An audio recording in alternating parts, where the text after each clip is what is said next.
Wouldn't it be cool if you could understand the mechanical integrity of your engine? Well, you can. Welcome to this AMSOIL Tech Tip on taking a compression reading. How do you do it? Real simple. Just go down and get you an inexpensive compression gauge. Here's what you do. You warm up your engine. Once you warm up your engine, be careful, don't burn yourself. Blow out all the spark plug holes and then remove all the spark plugs.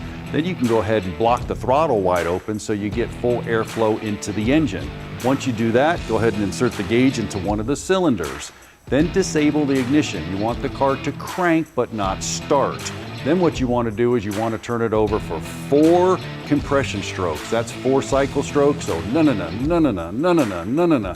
And once it does that, go ahead and watch your gauge. Now the first time you want it to get at least half the compression, and then check your manufacturer's specification. For your compression readings, you need about 90 for the car to fire. Well, what happens if it's low? Well, here you go. 10 to 15 difference between the cylinders. As long as you have your manufacturer specification, you're fine.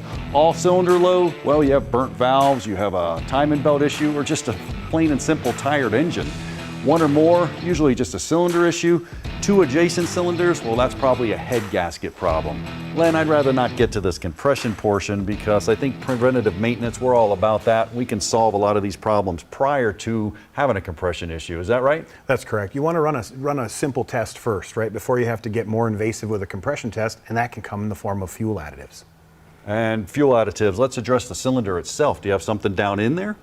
Well, true, you're going to bring it in the same way generally through the fuel, but what will happen is our performance improver or our upper cylinder lubricant is going to do the same job. It's going to help clean deposits away that could be performance robbing or could be causing a ring stick that would be a loss of compression.